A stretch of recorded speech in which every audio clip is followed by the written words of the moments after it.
نحمده ونصلي ونسلم على رسوله الكريم أما بعد فأعوذ بالله من الشيطان الرجيم بسم الله الرحمن الرحيم ولقد خلقنا الإنسان من صلالة من طين ثم جعلناه نطفة في قرار مكين ثم خلقنا النطفة علقة فخلقنا العلقة مضغة فخلقنا المضغة عظاما فكسونا العظام لحما ثم أنشأناه خلقا آخر فتبارك الله أحسن الخالقين ثم إنكم بعد ذلك لميتون ثم إنكم يوم القيامة تبعثون ولقد خلقنا فوقكم 7 طرائق وما كنا عن الخلق غافلين صدق الله مولانا العظيم اللهم صل على سيدنا محمد وعلى آل سيدنا محمد وبارك وسلم۔ آج کے درس میں سورۃ مؤمنون کی آیت نمبر 12 تا آیت نمبر 17۔ اس سورۃ مبارکہ کی ابتدائی 11 آیات میں اللہ رب العزت نے اہل ایمان کی بعض صفات بیان فرمائی اور ساتھ ہی خوشخبری سنائی کہ جن لوگوں میں یہ اوصاف پائے جائیں گے ان کو کامیابی نصیب ہوگی اور وہ جنت کے وارث ہوں گے۔ تو ان کو جنت کب ملے گی؟ ان آیات میں اس کا جواب ہے۔ ان کو جنت الفردوس اس وقت ملے گی جب لوگ مرنے کے بعد دوبارہ زندہ ہوں گے، اور یہ بات اس طرح بیان کی گئی ہے کہ مرنے کے بعد دوبارہ زندہ ہونے کا امکان بھی سمجھ میں آ جائے۔ پہلی زندگی مٹی سے وجود میں لائی گئی، پھر روح پڑنے تک احوال بدلتے رہے اور پھر اچانک انسان وجود میں آ جاتا ہے۔ زندگی کے ان تطورات میں جو بھی غور کرے گا اس کو دوسری زندگی میں ذرا بھی شک باقی نہیں رہے گا، اور پھر خود ہی وہ پکار اٹھے گا کہ جو ہستی پہلی بار انسان کو مٹی سے پیدا کر سکتی ہے وہ دوبارہ پیدا کیوں نہیں کر سکتی؟ اور ضرور کر سکتی ہے۔ اللہ رب العزت قادر مطلق ہیں۔ پہلی بار کسی چیز کا بنانا مشکل ہوتا ہے، دوسری بار جب ماڈل نمونہ موجود ہو تو پھر آسان ہوا کرتا ہے۔ تو پہلی بار انسان کو تخلیق کر دیا گیا، اب اسے دوبارہ بنانا کیا مشکل ہے اللہ رب العزت کے لیے۔ تو ان آیات میں اللہ رب العزت نے تخلیق انسان کی 2 صورتیں بیان فرمائی ہیں، یعنی حضرت آدم علیہ السلام کو جو سب سے پہلے انسان ہیں ان کو براہ راست مٹی سے پیدا کیا، جبکہ باقی نسل انسانی کو قطرہ آب کے توسط سے پیدا فرمایا۔ تو پہلے حضرت آدم علیہ السلام کی تخلیق کا ذکر کرتے ہوئے ارشاد فرمایا وَلَقَدْ خَلَقْنَا الْإِنسَانَ مِنْ صُلَالَةٍ مِنْ طِينٍ، اور البتہ تحقیق ہم نے انسان کو مٹی کے خلاصے سے پیدا کیا ہے۔ حدیث شریف میں آتا ہے کہ اللہ رب العزت نے فرشتے کو حکم دیا کہ تمام سطح ارض سے چھانٹ کر مٹی لاؤ ایک مٹھی بھر۔ چنانچہ اللہ رب العزت کے حکم کی تعمیل کی گئی، تو اسی مٹی سے اللہ رب العزت نے حضرت آدم علیہ السلام کا وجود تیار فرمایا، پھر اس میں روح پھونکی تو وہ جیتے جاگتے انسان بن گئے۔ زمین کی مٹی مختلف مقامات پر مختلف نوعیت کی ہے، کہیں ریتلی ہے اور کہیں چکنی ہے، تو کوئی مٹی سفید ہے اور کوئی مٹی سرخ ہے، کوئی سیاہ رنگ کی ہے، کوئی پتھریلی ہے اور کوئی مٹی بھربھری سی ہوتی ہے۔ تو مٹی کی انہی خصوصیات کی وجہ سے انسانوں میں بھی مختلف خصوصیات پائی جاتی ہیں، مختلف علاقوں میں مختلف رنگوں کے لوگ پائے جاتے ہیں، پھر ان کی طبیعتیں مختلف ہوتی ہیں، کوئی ان میں سعادت مند ہوتا ہے اور کوئی ان میں شرپسند ہوتا ہے، کوئی نرم طبیعت کا مالک ہوتا ہے تو کوئی سخت طبیعت کا مالک ہوتا ہے، کسی کے اندر صلح کا جذبہ پایا جاتا ہے تو کسی کے اندر جنگ کا مادہ پایا جاتا ہے۔ تو فرماتے ہیں کہ اس مٹی کا اثر انسانی اخلاق پر بھی پڑتا ہے۔ تو براہ راست مٹی سے تخلیق صرف حضرت آدم علیہ السلام کی ہوئی تھی، تو اس لیے تمام انسانوں کے لیے یہ لفظ بولا جاتا ہے کہ انسان کی تخلیق مٹی سے ہوئی ہے۔ اور اس وجہ سے بھی کہ جن غذاؤں کے استعمال سے انسان کی پرورش ہوتی ہے اور نسل انسانی کے بقا کے لیے جو سلسلہ نطفہ کا چلتا ہے، وہ ساری کی ساری غذائیں مٹی ہی کی پیداوار ہیں۔ سارے ہمارے اناج، ہمارے پھل، ہماری سبزیاں جو بھی استعمال کرتے ہیں وہ مٹی سے ہی اگتی اور نکلتی ہیں، تو لہٰذا اس لحاظ سے بھی انسان کی تخلیق مٹی سے ہی ثابت ہوتی ہے۔ تو معلوم ہوتا ہے کہ مٹی انسان کی اصل ہے، اور پھر مرنے کے بعد انسان کو پھر مٹی ہی اپنے آغوش میں لیتی ہے، اور قیامت کو دوبارہ اسی مٹی سے ہی انسان کو اٹھایا جائے گا۔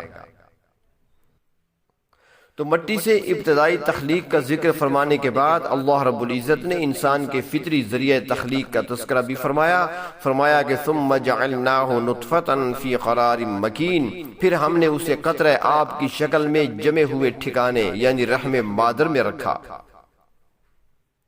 نطفہ در حقیقت شفاف صاف پانی کو کہتی ہیں جس میں کوئی میل کچیل یا کسی دوسری چیز کی ملاوٹ نہ ہو۔ تو فرمایا کہ ہم نے اس قطرہ آب کو رحم مادر میں رکھ کر مقررہ جگر پر رکھ کر ثم خلقنا النطفۃ علقہ، پھر اس قطرہ آب کو خون کے لوتھڑے میں تبدیل کیا۔ 40 دن کے عرصہ میں پانی کا یہ حقیر قطرہ خون کا لوتھڑا بن گیا۔ فخلقنا العلقۃ مضغہ، پھر ہم نے خون کے جمے ہوئے لوتھڑے کو گوشت کے ٹکڑے میں بدل دیا، اور پھر اس تبدیلی پر بھی 40 دن کا عرصہ لگا۔ فخلقنا المضغۃ عظاما، پھر مزید 40 دن کے عرصہ میں ہم نے اس گوشت میں ہڈیاں پیدا کر دیں۔ فکسونا العظام لحما، پھر ہم نے ان ہڈیوں کو گوشت پہنا دیا۔ یہ تبدیلی 40 دن میں پیش آتی رہی۔ تحقیق کرنے والوں کے مطابق انسانی جسم میں 500 ہڈیاں ہیں جن کو جوڑ کر انسانی ڈھانچہ مکمل کیا جاتا ہے۔ ہڈیوں کو جوڑنے کے لیے اللہ رب العزت ان کے درمیان لچکدار مادہ بھی پیدا کرتے ہیں، اور ہڈیوں کو باندھنے کے لیے رباطات یعنی رسیاں جسم کے اندر ہی پیدا کر دیتی ہیں، جس سے وہ آپس میں بندھی ہوئی ہوتی ہیں ساری۔ اور اس کے علاوہ جھلیاں بھی ہوتی ہیں، پٹھے بھی ہوتے ہیں، جن کے ذریعے ہڈیوں کو اس طریقے سے آپس میں باندھ اور جوڑ دیا جاتا ہے کہ وہ ایک دوسری سے مربوط ہو جاتی ہیں، اور پھر ان پر گوشت چڑھا کر انسانی اعضاء کو مکمل کر دیا جاتا ہے۔ تو فرمایا ہڈیوں پر گوشت چڑھانے کے بعد ثم انشأناه خلقا آخر، پھر ہم نے اس کو ایک نئی شکل و صورت میں لا کھڑا کیا۔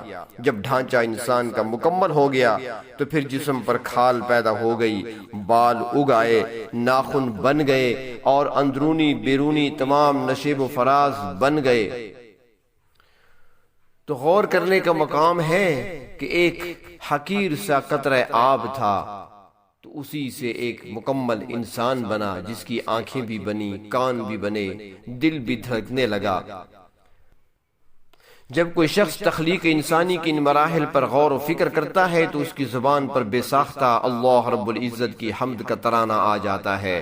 فتبارک اللہ احسن الخالقین، پس بڑی بابرکت ہے اللہ تعالیٰ کی ذات جو سب سے بہتر تخلیق کرنے والے ہیں۔ انسان کی تخلیق اللہ تعالیٰ کی قدرت کا بہترین شاہکار ہے، جسے خود اللہ رب العزت نے احسن تقویم کے لفظ سے موصوف فرمایا ہے۔ یعنی اللہ رب العزت کی مخلوقات میں سے انسان اللہ تعالیٰ کی بہترین مخلوق ہے۔ اس کی شکل و صورت اور اعضاء اللہ رب العزت کی قدرت و حکمت کا بہترین نمونہ ہے۔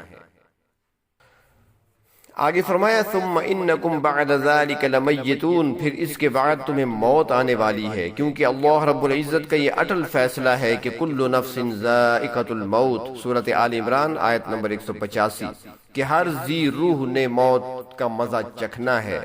فرمایا ثم انکم یوم القیامت تبعثون، پھر تم قیامت والے دن دوبارہ اٹھائے جاؤ گے، پھر حساب کتاب کی منزل آئے گی، جزائے عمل کی منزل آئے گی، اور دنیا میں جو زندگی گزار چکے ہو اس کی کارکردگی وہاں پر پیش کی جائے گی، اور پھر اس کا پھل ملے گا۔